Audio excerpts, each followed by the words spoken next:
I thought it was just going to be a standard call. A leak in the kitchen, maybe a clogged pipe under the sink. Booty didn't know that behind that door on the 3rd floor, something unexpected was waiting for me. Something so exciting I wouldn't be able to walk away from, even if I tried. I'd been plumbing for a little over 10 years. Long and Otto know the smell of bad insulation, the sound of a corroded elbow joint under pressure, and the exact temperature that meant a water heater was about to die. My days were usually filled with bad coffee, scratched knuckles, and clients who barely looked me in the eye before pointing me toward the problem. It was honest work, but not particularly thrilling. And that morning had been no different until the last job of the day showed up on my phone. Urgent kitchen leak, it read. Single tenant, high-rise, willing to pay extra for immediate help. Normally, I'd have passed it to the next guy, but the job had come through a trusted contractor who never sent menacence. And the words willing to pay extra were enough to make me shrugged, tape accept, and reroute my van across town. The building was modern, sleek glass and concrete, minimalist balconies, the kind-off place that charged double just for the zip code. I felt underdressed walking through the lobby, even in Mike Liana's work shirt and steel-toe boots. The elevator chimed softly as it carried me up. By the time I knocked on Unit 3F, toolbox in hand, I had already half decided this would be quick and forgettable. But when the door opened, my brain didn't register the leak. It didn't register the apartment. It only registered him. The man who answered wasn't what I expected. Not at all. He looked like he belonged on the cover of a home magazine or the closing scene OA Faye Netflix series. Messy dark hair, just long enough to curl at the edges. A faded blue tank top clinging to his chest in a way that was definitely not fair, and bare feet on hardwood floors. Casual as anything. You must be the plumber, he said with a slight smile, like the word itself was a secret joke. Only he understood. Yeah, I said, clearing my throat and adjusting my grip on the toolbox.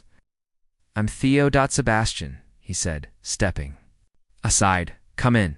Kitchen's this way. The place was bright, full of afternoon light spilling through oversized windows. It smelled faintly of something citrusy, clean, but lived in. The guitar rested against Thule in the corner of the living room. Half-tuned. A hoodie was draped over the back of a couch cushion like someone had tossed it there mid-thought. It was the kind of mess that didn't feel messy, just human. He led me into the kitchen, motioning toward the base of the sink. Started last night, just a few drips at first. He thought it was condensation, but now there's a full-on puddle under the cabinet. I panicked and turned off the water this morning. I knelt down, flipping open the doors beneath the sink, and gave a quick nod. Smart move. Let me take a look. The moment I shifted into work mode, some of the haze lifted. My hands knew what to do, even if my brain was still stuck on the shape of his collarbone when he crossed his arms and leaned against the island behind me. It's probably the P-trap, or one of the joints near it, I said, reaching from a flashlight. Shouldn't be too bad. Sound like you've done this a few times? He said, tone light, but interested. 10 years and counting, I replied, twisting the light toward the joint. Sure enough, the leak was coming from a cracked coupling that had probably been stressed during installation and finally gave out, found the culprit. I glanced back to tell him and caught him watching me, not in a casual background kind of way, but in a still deliberate kind of way, like I was more interesting than the mess under the sink. His gaze didn't drop when I met it. You always this focused? He asked. I blinked. When I'm fixing something? Yeah. He smiled again. That's good. I like people who know what they're doing. I didn't answer. I just turned back to the pipes, trying to will away the heat crawling up the back of my neck. But even as I twisted off the old piece and prepped the new one, I could feel him still watching me. There was something in the air. Something quiet but unmistakable. So Theo, he said after a moment, is this your last job after the day? Yeah, I muttered, tightening the new fitting. Why? He shrugged. Just wondering if you're the kind of guy who takes a break after work, or if you go straight home. Depends, I said carefully. Sometimes I grab a beer, sometimes I crash on. The couch. Depends how loud the day was. And today, he asked, voice softer now. I didn't look up, just tested the fitting, watching for leaks. Today's been quiet, I said. Good, he said. Maybe you'll have some energy left. I turned then, just slightly enough to see the way he was looking at me now. Subtle, not shy. But not pushy either, like he was sapping a door and waiting to see if I'd walk through. My throat felt dry, swallowed, and sat back on my heels. Wiping my hands on the rag I kept clipped to my belt. It's fixed. I said more harshly than I meant to. No more leaks. He stepped closer, nodding Gantz, without looking under the sink. Thanks. You're fast. I try, and then silence stretched again. He was standing maybe 3 feet away, close enough that I could see the tiny scar at the edge of his jaw, the way his lashes curled naturally upward. I was still crouched near Thekabinet, but I didn't move. Neither did he. You want water? He asked, sudden like casual. Or a drink? I'm good, I said, even though my mouth was still dry. But Hanksy nodded again. And then to my surprise, he stepped past me, not out off the room, but around, and sat on the floor beside me, just sat on the hardwood, like we were about to have a campfire under the sink. You're not what I expected, he said, after a long moment. I let out a breath and gave a low laugh. Yeah, I get that a lot. I mean it, Hess said. You've got this? I don't know. Presence. It's calm, like you don't need to say much to fill a room. That time I didn't laugh. I just looked at him. Really looked, he wasn't just messing around. There was no smirk, no game. Just thought-a-pen face and eyes that saw too much too fast. I'm just a plumber, I said quietly. He tilted his head. Right now, maybe, but I've met a lot of people who do things. For a living doesn't mean that's all they are. His words settled somewhere deep in my chest. And I knew right then I wasn't leaving this apartment right away. Maybe not even tonight. Sebastian's knee was a few inches from mine, the kind of closeness that didn't feel accidental. I could hear the soft tick of the wall clock behind us. The hum of the refrigerator, but louder than all of it, was the weight of his presence beside me. The steady way he looked at me without flinching, without trying to mask whatever was behind his gaze. There was no flirtation in it, not in the usual sense, just something open, willing, curious. I'd infinitely let my body relax, letting myself lean back slightly until my shoulder met the cabinet behind me. Nice. Still rested lightly on my rag, my fingers absently tracing the worn edge of the fabric as if it could tether me back to something ordinary. But nothing about this moment felt ordinary. One had been in 100 kitchens, had fixed pipes under 1,000 sinks, but never had a client sat down beside me like this, barefoot and soft-spoken eyes that seemed to see past the grime on my hands. And the creases in my work shirt. You always sit on the floor with strangers? I asked, trying to keep my voice light, though the heat in my chest betrayed the casualness I was aiming for. Sebastian let out a low laugh, not looking away. Only when they fix things with their hands, and then look at me like they don't realize what that does to a person. I blinked. His words hit sharper than expected. Not vulgar, not overt, but intimate. In a way that stripped Thier of any pretense. And still there was no smirk, no games, just that same measured tone.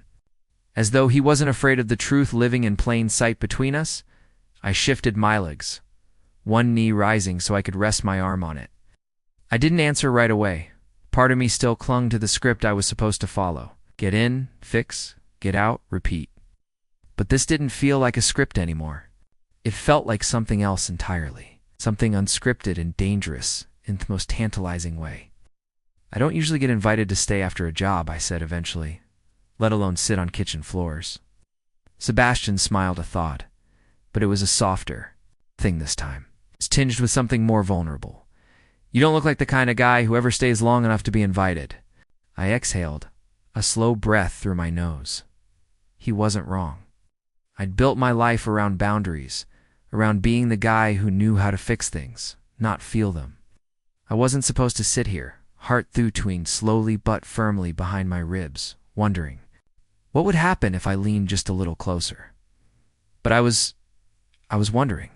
He shifted beside me then, just a subtle movement, but it brought his thigh against mine. His skin was warm, solid, and Thekkentak jolted through me like the click of a live wire. I didn't pull away, neither did he.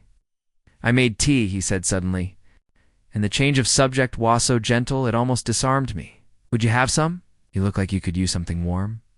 I nodded before I realized I'd done it. My voice momentarily lost to the hum building in my veins. He stood with a quiet grace, not hurried, and padded over to the stove where a simple white kettle rested. It took the moment to ground myself, palms flat on the floor, staring briefly at the sink I just fixed. Clean job, tight seal, not a drop of moisture in sight. Yet somehow I felt more out of control now than when I was wedged elbow deep in rusted fittings. He poured the tea carefully, steam rising between us.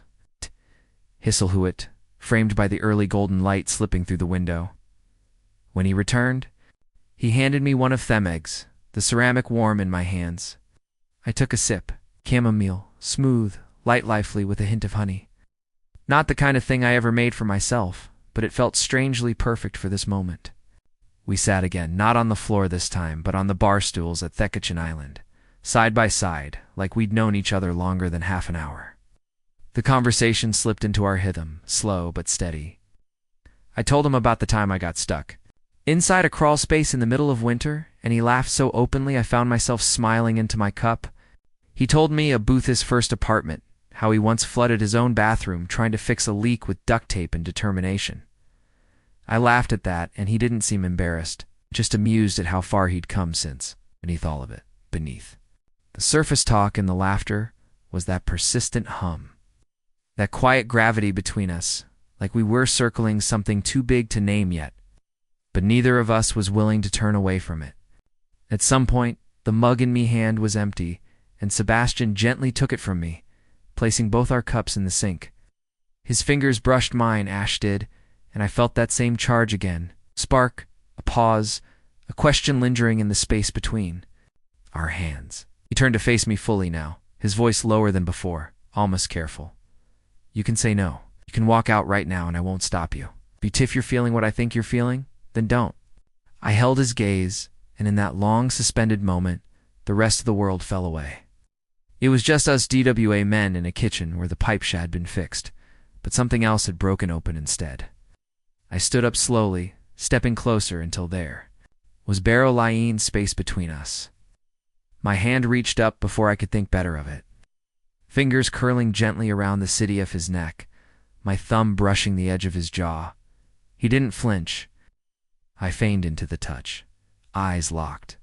On mine, breath held between us. I don't stay, I said quietly, not as a warning but as a confession. I know, he replied just as softly, but maybe tonight you do. The silence that followed wasn't empty. It was full of permission, of promise, of something deeper than either of us had said aloud, and when I kissed him, it wasn't a question anymore. It was an answer. His lips met mine, like he'd been waiting.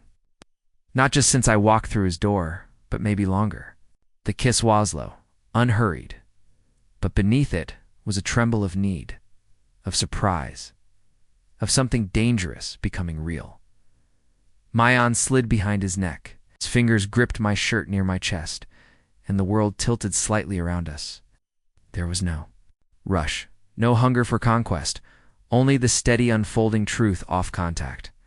Of mouths rediscovering something forgotten, of breath shared in the quiet space between two men who hadn't meant to find each other, but had accidentally, inevitably, completely. And as the kiss deepened, as his bottle leaned into mine, and mine answered without resistance, I realized I wasn't thinking about pipes anymore. I wasn't thinking about the job.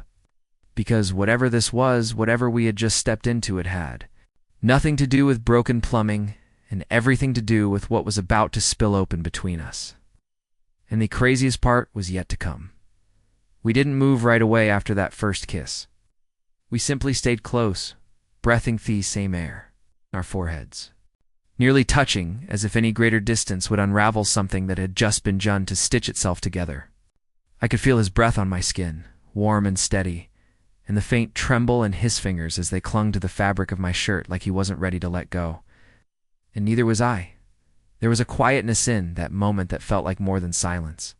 It was charged, sacred, almost the kind of stillness that hangs right before a storm or a confession. His eyes searched mine like he was waiting for me to say something, but I couldn't find words. Not yet. So instead, I leaned in again, more deliberately this time, and kissed him with a depth that made it impossible to pretend this was just chemistry or coincidence. His lips parted under mine, soft and yielding, and I slid my hand from his jaw to the back of his head, threading through his dark hair, anchoring us there. He pressed against me in response, the line of his body aligning with mine in a way that felt effortless, like we had done this before in another life and simply forgotten. His hand, which had started out clutching the front of my shirt, began to explore, traveling up my chest, over my shoulder, fingers grazing the back of my neck with a tenderness that made me exhale into his mouth. There was something electric in the way he touched me, like he wasn't just feeling my skin, but reading it, learning me. Eventually we pulled apart, but only just. His eyes were glassy. His lips slightly flushed, and his chest rose and fell with some uneven breath I felt in my own lungs. He didn't speak, didn't try to explain or apologize. Instead, he reached for my hand and laced his fingers through mine. Then, without a word, he began walking backwards, guiding me gently out of the kitchen and into the living room. I followed him without hesitation, our hands locked together, my tools long forgotten by the sink. The apartment was quiet, save fourth soft pad of our steps against hardwood and the distant hum of the city just beyond the windows. Everything else had fallen away. When we reached the couch, he stopped and turned, his hands now resting lightly on me hips, as if asking permission rather than claiming anything. I didn't need to be asked. I bent slightly, kissing him again, and this time our bodies moved closer, lips parting with more urgency, hands starting to roam with greater confidence. Would we go further than kissing now? He walked me backward until the back of my knees met the edge of the couch, and then he pushed me down onto it, his body lowering to straddle my lap. The motion wasn't aggressive. It was graceful, slow, a kind of silent unfolding between two people who didn't want to miss a single beat of what was happening. He sat there facing me, his legs folded one other side of mine, his weight grounding me as his hands slid up my chest. My own hands rested at his waist, fingertips brushing the hem of his tank top. And when I looked up at him, it hit me just how rare this was, not the desire that was familiar enough, but the stillness, the willingness to stay in the moment, not rush it, not reduce it to something less than what it could be. Sebastian didn't move to pull his shirt off. He didn't grind against me or demand more, just leaned down and rested his forehead against mine again, letting our bodies breathe together, letting the intimacy stretch until it felt as though we were speaking in a language made entirely of warmth and skin and unspoken longing. After a few minutes, I lifted one hand and slowly ran it up his spine beneath the fabric of his shirt. His skin was warm, smooth, and he shivered slightly at my touch, exhaling through his nose in a quiet sigh that curled in my chest like smoke. I pushed the shirt higher inch by inch until he raised his arms and allowed me to pull it over his head. The fabric slipped away easily, revealing a chest that was lean but defined, every linear shadow catching the low light in a way that made me pause. I ran my palms over his sides, memorizing the contours, the way his stomach tensed under my hands. And the subtle twitch in his jaws, he held my gaze. He reached for the buttons on my shirt, fingers brushing each one with slow precision, and I let him undo them at his own pace. Each button felt like a step deeper into something I wasn't used to letting Ganyan see. A part of me that wasn't just body, but vulnerability, trust. The kind of rawness I usually buried beneath work and distraction. When he finished, he opened the shirt and slid it down my shoulders, pushing it off completely before running his hands over my chest in a way that made my breath catch. He looked at me like I was something he hadn't want to rush through. For once, I didn't feel like hiding. His lips found mine again. And this time, the kiss deepened with more need, more friction. His hips shifted against mine, and I responded in kind, my hands gripping his thighs as our bodies found that rising tempo that lived somewhere between restraint and surrender. But even as the heat built between us, we didn't rush. There was no tearing off clothes, no frantic urgency. Just two men exploring a rhythm neither off, us knew we'd been craving until now. Eventually we laid down, him pressing into me as we stretched. Along the couch, legs tangled, mouths tasting each other in slow repetition. The cushions crad-lead us, but it was his weight, the warmth of his skin against mine that made me feel grounded.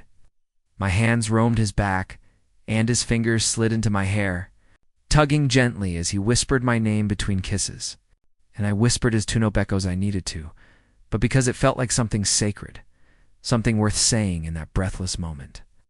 By thought time we stilled, wrapped in each other with the last light of the afternoon, casting long shadows. Across the room, I felt something shift inside me. Not just lust, not just attraction, but something deeper. Like I had crossed into a space I didn't know I needed, one I had kept closed for years. And the man lying in my arms, chest heaving slowly against mine, had found a way in without forcing the door. Neither of us spoke for a long while. Our fingers moved absent-mindedly across each other's skin, tracing lazy shapes, memorizing warmth and softness, and the silent story we had just begun to write with our bodies. When Sebastian finally lifted his head and looked at me, there was no smile on his lips, just something steadier. Something that told me he wasn't expecting answers or promises, only honesty. "I didn't think you'd stay," he said, his voice quiet, but not uncertain. I exhaled slowly, brushing a knuckle along his jaw. Neither did I. His eyes searched mine again, not for doubt, but for proof that what had happened between us was real. And I gave it to him, not with words, but by reaching up and drawing him down again. Pressing a kiss to his shoulder, slow and deliberate, he rested there, his cheek against my chest, and I held him close, fingers sifting through his hair, heart still beating harder than it should have been. I didn't know what any of this meant yet. I didn't know what I would say when I finally stood up, got dressed, and walked back out into the world. But I knew one thing for certain. I had come here to fix a broken pipe. Sebastian lay half on top of me, his head rising and falling with the quiet thud of my heartbeat. One of his arms draped loosely across my stomach, stared up at the ceiling, tracing the faint pattern of shadows cast by the fading light slipping through Theblins. I wasn't thinking about my next job or the van park downstairs or Thefit, that I hadn't eaten anything since noon. All I could think about was how natural it felt to have him there, warm and close. Like he'd always fit into that exact spot without either of us realizing it until now. His fingers moved absently across my ribs, drawing lazy, thoughtless lines, not searching for anything, but refusing to stop, like the silence between us needed to be filled with some kind of movement. Every so often he would shift, press a soft kiss to my chest, or adjust the blanket we had pulled over ourselves. But he didn't pull away. He didn't turn cold or awkward. He just stayed and I stayed with him. That was the part I couldn't explain. I was supposed to leave. That was the rule I'd follow with her years. Don't linger. Don't blur lines. Don't confuse a job with anything more. But nothing about this felt confused. If anything, it felt clearer than anything I'd felt in a long time. Eventually he spoke, his voice low, barely above a whisper, as if afraid to disturb the fragile peace we'd built. "You okay?" he asked, not lifting his head, just letting the words settle into the air between us. I nodded before realizing he couldn't see it. "Yeah," I said, "more than okay," he hummed, the sound vibrating softly against my chest. "You're quiet. I don't know what to say." "You don't have to say anything," he murmured. "I just didn't want you to feel like you had to disappear." The words touched something raw in me, something I hadn't admitted even to myself, because he was right. That was my instinct to disappear, to slip away while the moment still felt good, before the question started, before the real world came rushing back in. But the strange thing was, I didn't want to disappear. Not here, not with him. And that realization made my chest tighten in a way that had nothing to do with anxiety and everything to do with how terrifying it was to want something this badly. "I've never done this," I said quietly. "Not like this." Not after Sebastian finally lifted his head, propping himself on one elbow so he could look at me. His hair was tousled, his eyes soft but sharp with understanding. "You mean staying?" he said. I nodded. He searched my face for a long moment, And then, with the kind of gentleness that made my throat ache, he reached up and tucked a strand of hair behind my ear. You don't have to explain, but I'm glad you stayed. It's the simplicity of that. No demand, no expectation, just acceptance made something loosen in my chest. I reached up and cupped the back of his neck, drawing him down into a slow, deliberate kiss. It wasn't rushed or heated this time. It was quiet, grounding, like two people saying thank you without words. When we pulled apart, okay, I looked at him and asked, "Can I stay a little longer?" His smile was soft, almost shy. "You can stay as long as you want." And so we did. We stayed on the couch, wrapped up in each other, letting the outside world slip further and further away. At some point, my stomach growled and halawed into my neck before pulling away to go raid the kitchen. I watched him move shirtless, hair a mess, eyes still sleepy from the weight of what had just passed between. A senti hit me again. How unexpected all of this was. I had walked into this apartment to fix a leak. I was supposed to be gone before sunset.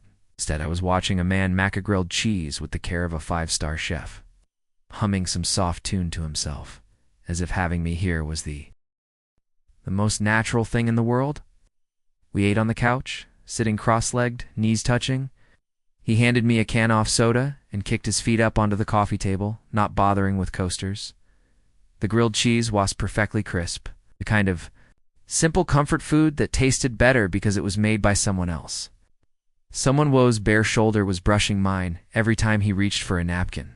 "So, do you always make sandwiches for your plumber?" I teased, wiping a crumb from my lip. He smirked and took another bite before answering.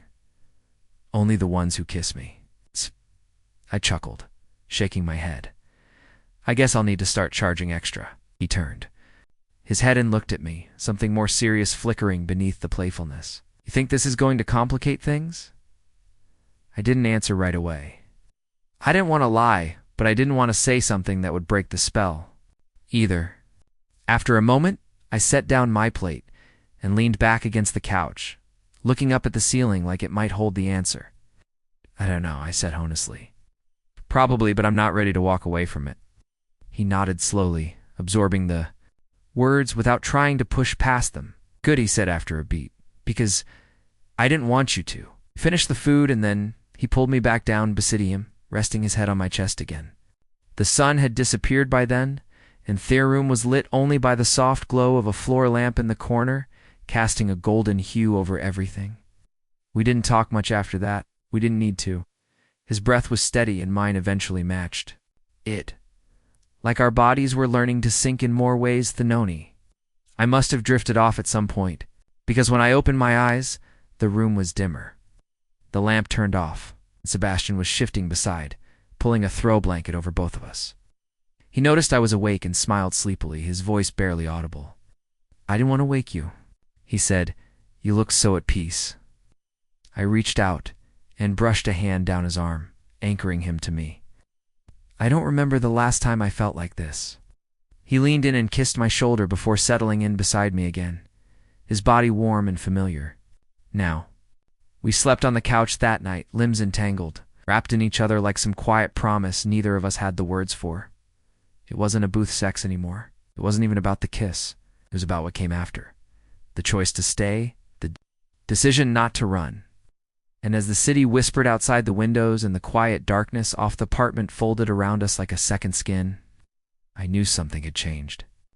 Because for the first time in a long time, I didn't feel like a man passing through someone else's life. I felt like I was exactly where I was supposed to be. The next morning, I woke to the warmth of sunlight filtering through the sheer curtains, and the even warmer weight of Sebastian draped half across me. My arm had gone numb somewhere in the night, pinned beneath his shoulder, but I didn't move. I stayed exactly where I was, letting the eye of the apartment wrap around us like a second blanket. The air smelled faintly of coffee, probably drifting. In from the apartment next door, and something else I couldn't quite place. Something soft and domestic, like starwood and linen. His breath was steady, brushing the bare skin of my chest in calm, rhythmic exhales. And I lay there perfectly still, my eyes tracing the ceiling lines and the gold glow of morning, while my hand lightly grazed his spine. not really wanting the moment to end. When he finally stirred, it was with a gentle sigh. The kind you make when you're not sure whether to wake fully or sink back into sleep. High sighs fluttered open. And for a few seconds he just looked at me, not startled, not embarrassed, just present. There was something remarkable about that gaze. The way he didn't rush topple the silence with chatter or retreat into awkwardness. He simply let the morning settle between us, warm and quiet. "You stayed," he murmured, voice rough from sleep, but threaded with Thefent's smile. "I did," I said. I wasn't sure who was more surprised, Bithathem or me. He reached up slowly and brushed his fingers across my cheek as if testing whether I was real or some fading piece of a dream. "Good," he whispered, before leaning in and pressing the softest kiss to my jaw. Lingering there for a moment before pulling back, I wasn't sure if he would. Neither was I. The thought had crossed my mind at least a dozen times during the night, too. Slip out while he was asleep, to quietly gather my things and vanish before thee.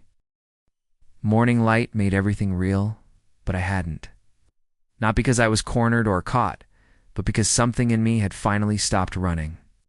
And now, with the light slanting across his shoulders and his hand resting over my chest like it had, every right to be there, I knew that decision wasn't a mistake. He got up slowly, reluctantly, moving through the apartment like we were still half inside the dream.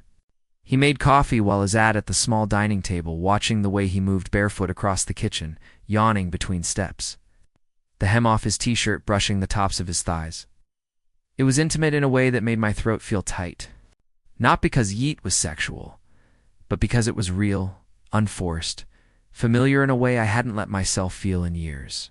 Nice. He handed me a cup of coffee without asking how I took it. Just warm, black, rich. Right. Months. Maybe because it wasn't just coffee. It was shared space, shared morning, shared breath.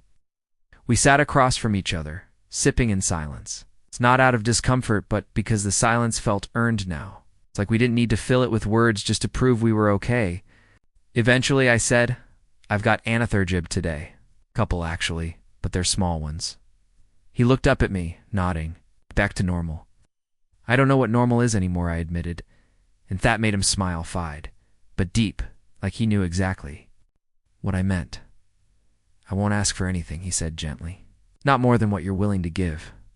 I just don't want to pretend this didn't happen. I don't either. If you want to come back," he added, "you don't need a leak to show up."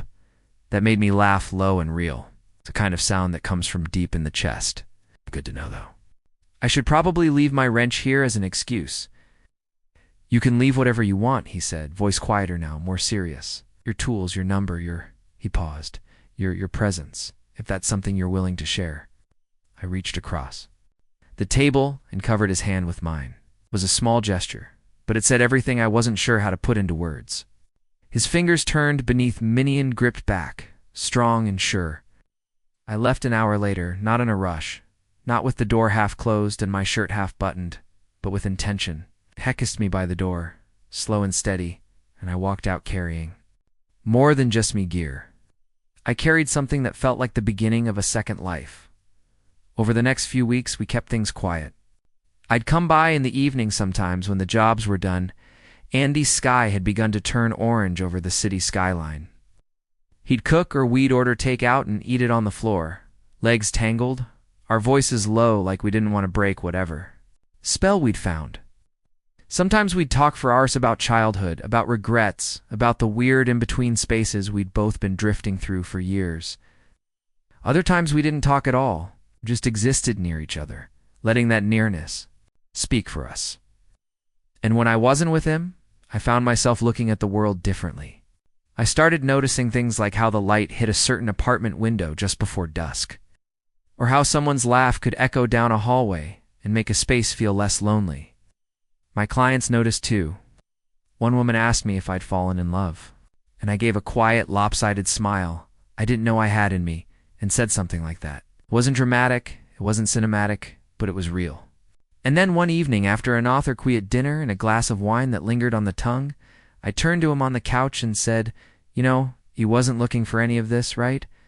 He nodded, eyes warm.